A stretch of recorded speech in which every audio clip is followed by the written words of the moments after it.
যে আমরা আজকে সকালবেলা একটি সংঘবদ্ধ ডাকাত দলের ডাকাত সর্দার এবং শীর্ষ সন্ত্রাসী বা ডাকাত মোহাম্মদ জসিমউদ্দিন জুয়েলকে গ্রেপ্তার করতে সক্ষম হই।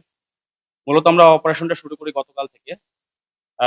জসিম ইতোমধ্যেই বিভিন্ন মামলার আসামি। তার মৌখিকভাবে আমরা যে জিনিসটা জানতে পারি তার নামে ইতিমধ্যে ১৬ টি মূল মামলা আছে, যেটা সে মৌখিকভাবে আমাদের কাছে স্বীকারোক্তি প্রদান করেছে।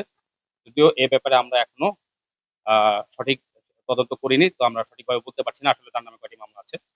এবং গত ২০২৪ অথবা ২৫ সালে নওগাঁ জেলার মহাদেবপুর থানায় আ সে একটি ডাকাতি প্রস্তুতির মামলায় গ্রেফতার হয় এবং ১.৫ মাস হাজত খেটে গত ১.৫ মাস আগেই সে থানা থেকে বের হয়।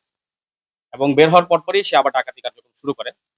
তো লাস্ট যে ডাকাতি করে সে চাঁপাইনবাবগঞ্জে একটি খামার থেকে ৩১ টি গরু চুরি করে, বা ডাকাতি করে। এছাড়াও বিভিন্ন ধরনের ছিনতাই কার্যক্রম পরিচালনা করে। মূলত গতকালকে রাতে তাদের আরেকটি ডাকাতি কার্যক্রম পরিচালনা করার কথা ছিল। বগুড়া থেকে তার ডাকাত দলের কিছু সদস্য এবং রাজশাহী থেকে তার ডাকাত দলের কিছু সদস্য একত্রিত হয়ে গতকালকে রাতে তারা ডাকাতি কার্যক্রম পরিকল্পনার সিদ্ধান্ত নিয়েছিল। তো এই এই ঘটনাটি আমরা জানতে পেরে আমাদের গোয়েন্দা সদস্য এবং আমাদের আভিযানিক দলকে আমরা মাঠে নামাই এবং র‍্যাব ১২ বগুড়ার সাথে যৌথ অভিযানে আমরা মাঠে নামি। আমরা ডাকাত দলের প্রধান আসামি মোহাম্মদ জসিমউদ্দিন জুয়েলকে রাজশাহী তানোর থেকে গতকালকে সারারাত চেষ্টা করে আজকে সকালে ধরতে বা গ্রেফতার করতে সক্ষম হয় এবং বগুড়া গতকালকে ৪ জন আসামি বা ৪ জন ডাকাত ধরতে সক্ষম হয় গতকালকে রাতের মধ্যে।